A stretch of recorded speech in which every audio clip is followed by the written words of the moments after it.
Welcome back to my tutorial scheme all of you students. আজকে আমরা আমাদের চ্যানেলে ক্লাস 9-এর দাফেন্দাতে যে কোয়েশ্চেন ব্যাংক আছে সেখান থেকে আমরা 251 পেজ খুলে নিয়েছি। আর এই 251 পেজের যে 5 নম্বর আনসিন আছে সেই আনসিনটা আমরা আজকে সলভ করতে চলেছি। কারণ তোমাদের মধ্যে থেকে একজন ফ্রেন্ড আমাকে কমেন্ট করেছিল যেন আমি এই বইয়ের 5, 6, 7, 8 নম্বরের যে আনসিনগুলো আছে সেগুলো যেন আমি কমপ্লিট করে দিই। তো একটা ভিডিওর মধ্যে 4টে আনসিন তো কমপ্লিট করা সম্ভব নয়, আমাকে এগুলো পার্টে পার্টে দিতে হবে। তো আজকে আমি 5 নম্বর আনসিনটা দিচ্ছি, নেক্সট ভিডিওতে আমি আশা করছি 6 নম্বরটা দিতে পারবো। তো এখানে দেখো আমাদের একটা বিরাট লম্বা এবং বিরাট বড় একটা আনসিন আছে, আর এটা যদি আমি পড়তে চাই তো তোমাদেরও ধৈর্য হারিয়ে যাবে, তোমরাও ভিডিওটা দেখতে দেখতে স্কিপ করবে আর আমারও ধৈর্য হারিয়ে যাবে। তো সেই জন্য এটা আমার পড়ার কোনো দরকার নেই, জাস্ট যেখান থেকে আমাদের আনসার আছে আমি সেখান থেকে তোমাদেরকে বলে আমি মানেটা বুঝিয়ে দেবো, তাহলেই হবে, ঠিক আছে। আর আমি জানি তোমরা ওইভাবেই পড়তে বেশি পছন্দ করো, তো বিকজ আমি ওইভাবেই পড়েছি। তো Kohli has run without a century in his last 40 matches, 2 matches, 10 matches, 30 matches. First আমাদের এমসিকিউ আছে, এগুলোকে আমাদের সলভ করতে হবে। তো আমাদের এখানে দেখো, থার্ড প্যারাতে, মানে আমাদের তো এরকম 1, 2, 3টে করে প্যারা আছে, এরকম করে প্যারা চেঞ্জ করা আছে। তো থার্ড প্যারাতে আমাদের 3 নম্বর লাইনে আমি যেখানটা আন্ডারলাইন করছি দেখো, ইটস বিন 30 ইন্টারন্যাশনাল ইনিংস, এই যে কথাটা আছে, এখান থেকে আমরা জানতে পারছি যে বিরাট কোহলি সেঞ্চুরি করেনি, এরকম ম্যাচ হচ্ছে ওর 30টা ওনার। তো এখানে আমাদের যে অপশানে 30 ম্যাচেস আছে, এখানে আমাদেরকে এখানে টিক মারতে হবে, ঠিক আছে। এইভাবেই আমি তোমাদেরকে বলে দেবো, সুতরাং ওটা পড়ার কোনো দরকার নেই এখন, এত বড় একটা আনসিন। তো তারপরে আছে Kohli's position in ICC ranking now is 5th, 9th, 4th, 8th। তো আমাদের এইখানে দেখো আছে মানে 3 নম্বর প্যারার পরে যে ছোট্ট দুটো লাইন আছে সেখানে দেখো, এখানে থেকে আছে Kohli has now slip to 9th in the list of leading ICC test.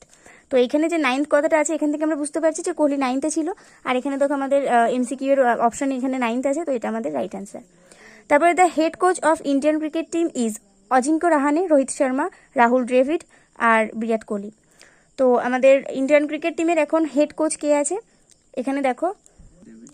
তো এখানে দেখো এখানে আমাদের যে আমি যেখানটা দাগ দিলাম আগের বারে, মানে যেখানে আমাদের কোহলির 9th চলে গিয়েছিল ঠিক তার একটু পরেই মানে আমাদের যে 6th প্যারা আছে, 6th প্যারাতে দেখো সেকেন্ড লাইনে এই যে আছে the BCCI had wanted head coach Rahul Dravid, এই কথাটা যেখানে আছে এখান থেকে আমরা জানতে পারছি যে হেড কোচ রাহুল দ্রাবিড় ছিল, তাহলে আমাদের এখানে রাহুল দ্রাবিড়ই রাইট অ্যান্সার, সি দাগে। তারপর আছে in the last test series South Africa defeated India by 2-1, 2-3, 1-3, 4-1। এবার দেখো এটা আমাদের একটু কনফিউজিং কোয়েশ্চেন। আমাদের প্রথম দিকে এখানে আমাদের একদম সেকেন্ড প্যারা ফার্স্ট লাইনে আছে যে Kohli's announcement came a day after a 1-2 defeat to South Africa, এখানে আমাদের 1-2 আছে, কিন্তু এখানে আমাদের অপশনে কিন্তু এক জায়গায় তো 1-2 নেই, শুধু ফার্স্ট আমাদের আছে 2-1, ঠিক আছে। তো এটা কিন্তু অ্যাকচুয়ালি আমাদের ঠিক উত্তর নয়, কিন্তু যেহেতু আমাদের এমসিকিউ এর একটা অপশনেও 1-2 নেই, তো আমরা এখানে 2-1 দিতে বাধ্য। ইনফ্যাক্ট যদি এরকম কোশ্চেন তোমাদের পরীক্ষায় আসে যে আমাদের এমসিকিউ এর মানে আমাদের আনসিনের প্যাসেজে অন্য কিছু আছে আর এখানে আমাদের এমসিকিউ এর অপশনে সেটা নেই, তাহলে তোমরা যে কোনো একটাতে টিক দিয়ে দিতে পারো, বিকজ সেটা একটা ফ্রি নাম্বার। যদি উত্তর এবং এমসিকিউ অপশনে ভুল থাকে তাহলে সেটা যে কোয়েশ্চেন করেছে তার প্রবলেম, ঠিক আছে। তাই জন্য তোমরা যে কোনো একটা কিছুতে টিক দিয়ে দিতে পারো, দেখবে সেটাতেই নাম্বার দিয়ে দেবে, ভুল থাকলে সেই নাম্বারটা এক্সট্রা যোগ করে দেওয়া হয়। তো এখানে যেহেতু আমাদের কোনো দেয়নি, কিছুই দেয়নি, তো আমরা এখানে 2-1টাতেই টিক মারি, যেহেতু একটু মিল আছে, ওটা 1-2 আর এটা 2-1, তো সেই জন্য আমরা এটাতেই টিক মারলাম। BCCI chief is Rahul Dravid, Sourav Ganguly, Rohit Sharma, Ravi Shastri.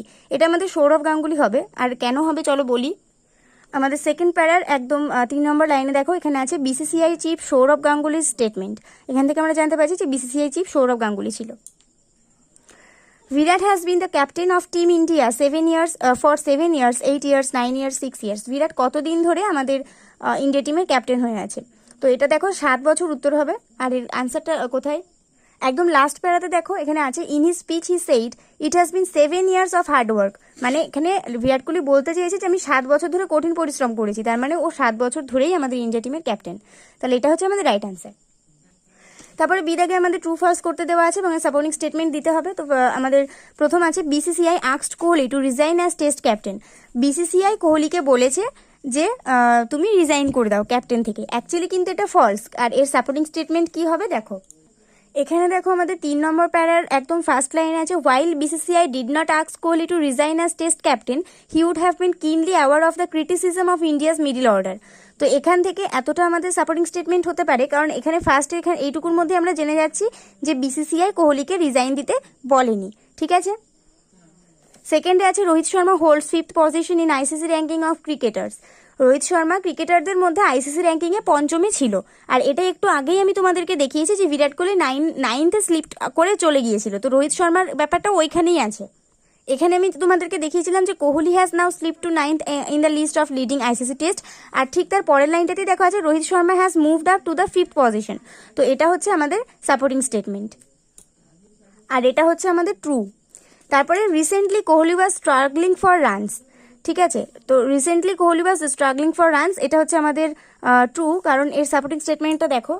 এখানে জাস্ট আমাদের এইটুকু লিখে দিলেই হবে যে এখান থেকে দেখো বিরাট ওয়াজ, মানে আমাদের থার্ড প্যারার এই সেকেন্ড লাইনে, Virat was sailing in the same boat as some of the others in terms of struggling for runs, ঠিক আছে, এইটুকু লিখলেই কিন্তু আমাদের এটা সাপোর্টিং স্টেটমেন্ট হয়ে যাচ্ছে। এখান থেকে এতটা। তো তারপরে আমাদের সির আগে বেশ কিছু কোয়েশ্চেন দেওয়া আছে, আর এগুলোর আনসার আমাদেরকে করতে হবে। আর যেহেতু এটা আনসিন, তো আনসিনের কোয়েশ্চেনের আনসার শুধু ফার্স্ট কোয়েশ্চেন যেটা আছে সেটা আমাদেরকে একটু বড় করে লিখতে হবে, আর বাকি তিনটে কোয়েশ্চেন অতটা বড় হবে না, ঠিক আছে। তো ফার্স্ট আছে what was Kohli said about his captaincy of last 7 years, গত 7 বছরের ক্যাপ্টেন্সি নিয়ে কোহলি কি বলেছেন। এখানে দেখো কোহলি বলেছে it has been 7 years of hard work, toil and relentless perseverance every day to take the team in the right direction.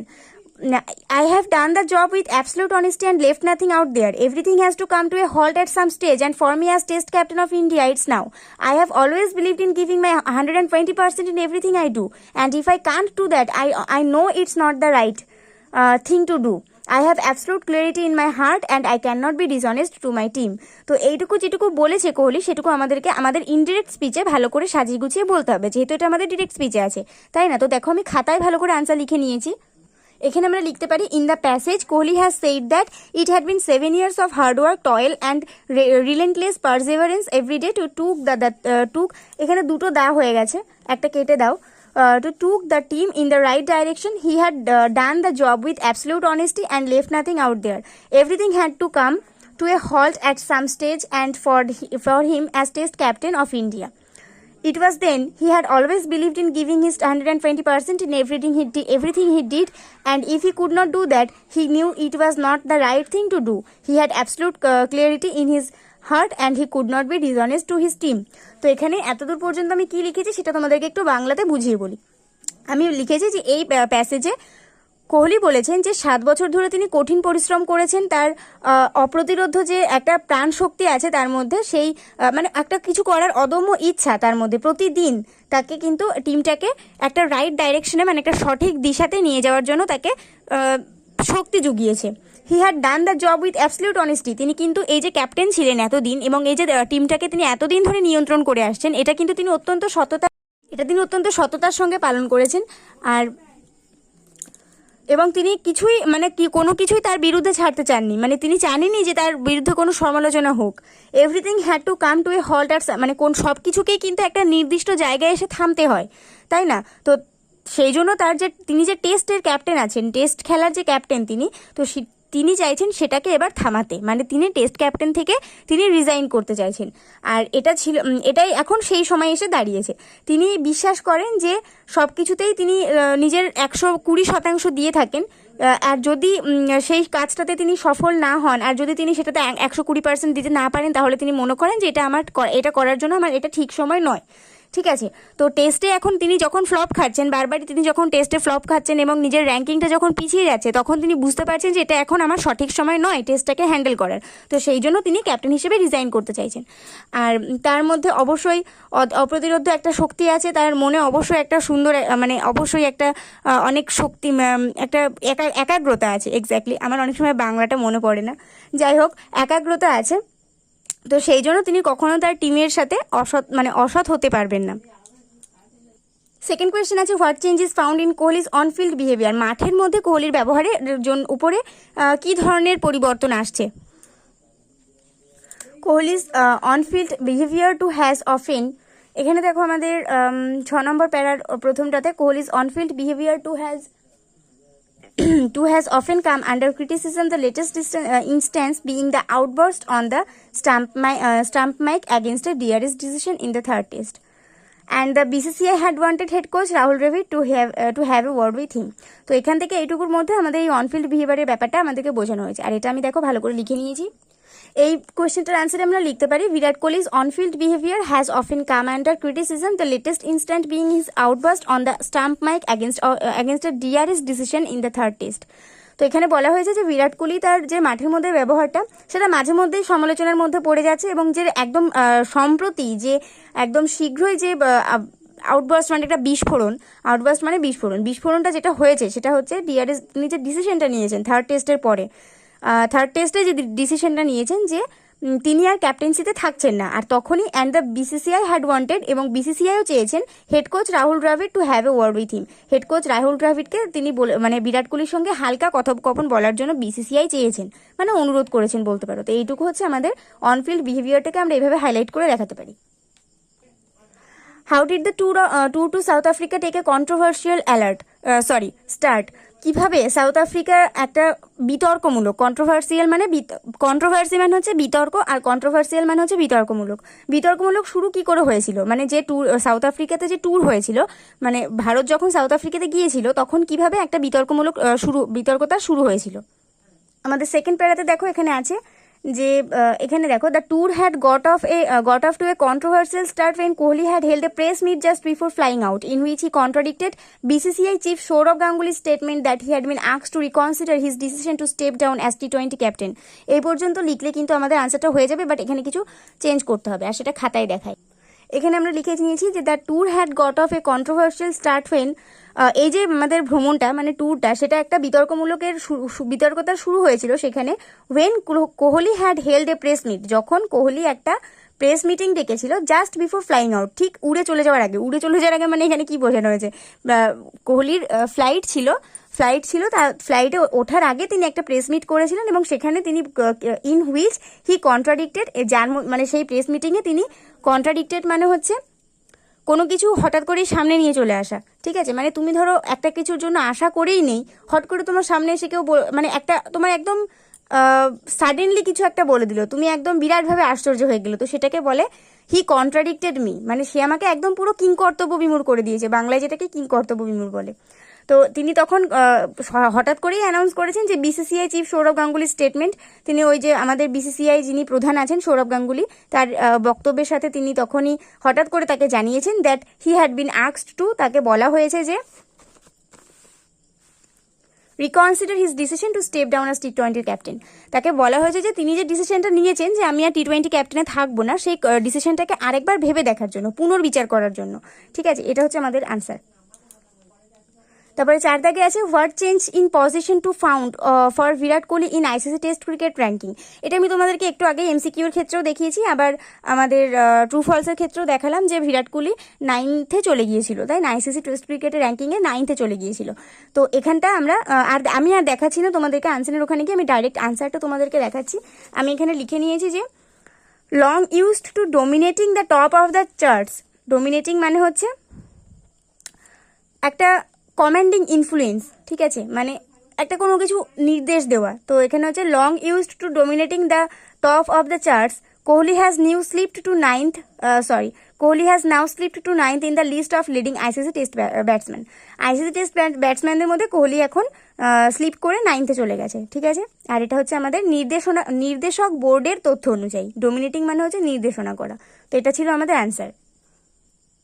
তারপরে আমাদের এখানে ভোকাবুলারি আছে, and this is the most important and most dangerous part of your unseen, তাই না। তো সেই জন্য আমরা এখানে এটাকে ভালো করে আলোচনা করব।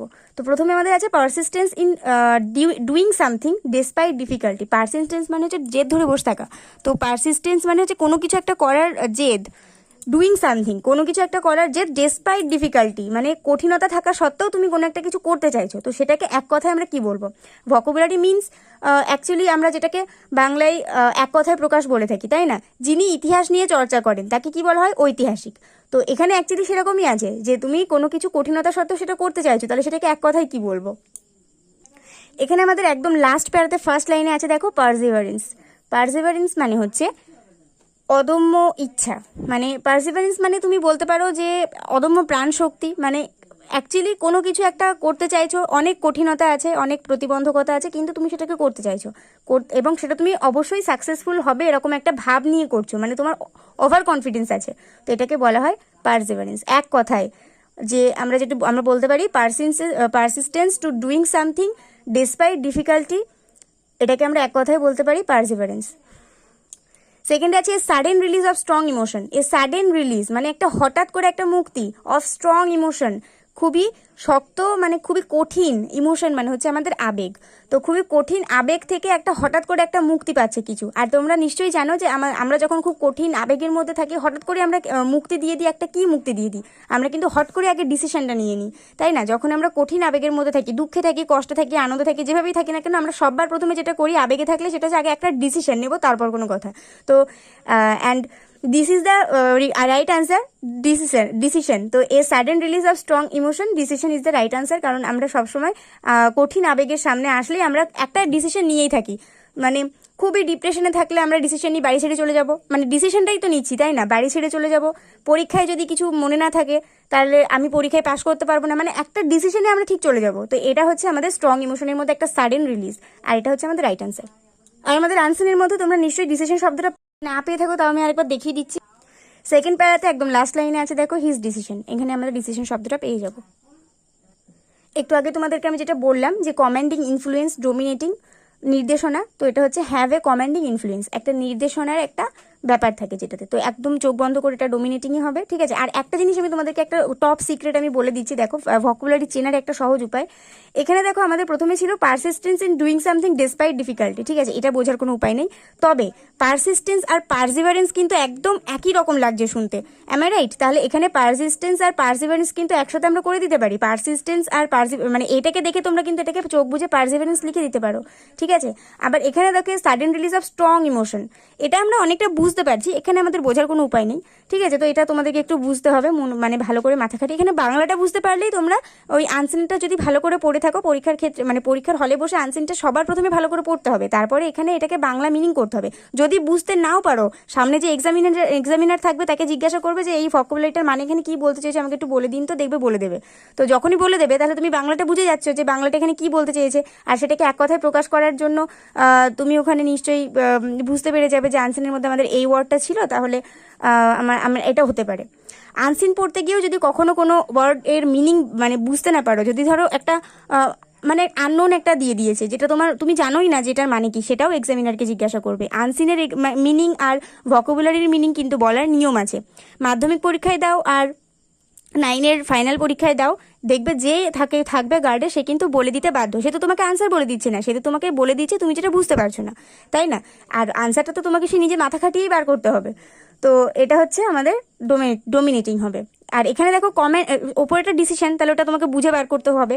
আর নিচেটা দেখো এখানে কমান্ডিং আছে, মানে এখানে ভার্বের সাথে আইএনজি যোগ আছে। তো এখানে যখন আইএনজি যোগ আছে আমাদের ডোমিনেটিং এর সঙ্গেও কিন্তু আইএনজি যোগ আছে, তাহলে আমরা এক চান্সে বুঝতে পারছি ওটা মানেও নির্দেশনা, এটা মানেও কমান্ড, মানে ওখানে নির্দেশ করতে বলেছে, কমান্ড মানে তো নির্দেশ করা, তাহলে নির্দেশ করতে বলেছে, তাহলে আইএনজি যোগ আছে যখন কমান্ডিং এর জন্য আমাদের এটা ডোমিনেটিংই হবে, ঠিক আছে? এটা একটা আমাদের একটা সূত্র, মানে ভোকাবুলারি বোঝার এটাই সূত্র। গিভ রাইজ টু ডিসএগ্রিমেন্ট, এখানে দেখো ডিসএগ্রিমেন্ট মানে কি? মতবাদ, তাই না? মানে মতবাদের সাথে মিলছে না, আর যখনই মতবাদের সাথে মেলে না তখনই আমাদের সমালোচনা হয়। আর সমালোচনা ইংরেজিটা আমরা খুব ভালো করেই জানি ক্রিটিসিজম, তাই না? তাহলে গিভ রাইজ টু ডিসএগ্রিমেন্ট মানে একটা মতবাদের সাথে তোমার কিছু মিলছে না, সেখানে তোমাকে কিছু একটা মন্তব্য দিতে হবে, আর তখনই সেটা কিন্তু সমালোচনার ক্ষেত্রে চলে গিয়ে বিতর্কে দাঁড়িয়ে যাবে। তো ক্রিটিসিজম আমরা দিতে পারবো না। ডিসএগ্রিমেন্ট মানেই হচ্ছে সেটা বিতর্ক, মতবাদ যখন মিলছে না তাহলে সেটা বিতর্কে দাঁড়িয়ে যাচ্ছে, তাহলে আমাদের রাইট অ্যান্সারটা কি হচ্ছে? কন্ট্রোভার্সিয়াল, তাই না? এখানে দেখো আমাদের কন্ট্রোভার্সিয়াল কোথায় আছে তোমরা দেখেছো আমি জানি, তাও একবার দেখিয়ে দিই। এই যে এখানে কন্ট্রোভার্সিয়াল আছে, আর এটা আমাদের রাইট অ্যান্সার। তো আশা করছি আমি তোমাদেরকে ভোকাবুলারিগুলো খুব ভালো করে বুঝিয়ে দিতে পারলাম। এর নেক্সট যে 6 নম্বর আনসারটা আছে এটা আমি তোমাদেরকে আজকে করাবো না, আজকে দেখাচ্ছি বলে এটা আমি তোমাদেরকে পরের দিন দেখাবো, আর পরের দিন আমি এই 6 নম্বর আনসারটা সব কমপ্লিট করে দেবো। তো আজকে আমাদের যতটুকু করানোর ছিল, মানে 5-এ আনসিন 5 নম্বর আনসিনে যতটুকু ছিল কোয়েশ্চেনগুলো, ভোকাবুলারিগুলো আর এমসিকিউ ট্রু ফলস, এগুলো সব কমপ্লিট করা হলো। আশা করছি বুঝতে পেরেছো। যদি নাও বুঝতে না পেরে থাকো তাহলে আরেকবার করে ভিডিওটা দেখে নিও, তাহলে দেখবে আর বুঝতে কোনো অসুবিধা হবে না। আর অন্য কোনো বিষয় যদি ইম্পর্টেন্ট বলে মনে হয় অবশ্যই আমাকে কমেন্টে জানাবে, আমি সেই বিষয়ের উপর ভিডিও বানিয়ে তোমাদেরকে দেওয়ার চেষ্টা করবো। চ্যানেলে নতুন হলে চ্যানেলটাকে সাবস্ক্রাইব করে পাশে থাকা বেল আইকন প্রেস করে দিও, অল বাটনটা অন করে দিও, যাতে আমি ভিডিও আপলোড করার সাথে সাথে তোমাদের কাছে নোটিফিকেশন চলে যায়। এই ভিডিওটা ভালো লাগলে অবশ্যই একটা করে লাইক করে দেবে, বন্ধুদের সঙ্গে অনেক অনেক শেয়ার করে দেবে, আর অবশ্যই ভালো করে মন দিয়ে পড়াশোনা করবে। আর নেক্সট ভিডিও আসা পর্যন্ত সবাই একটু ওয়েট করতে থাকো, আর মন দিয়ে পড়াশোনা করতে থাকো। ভালো থাকবে, সুস্থ থাকবে।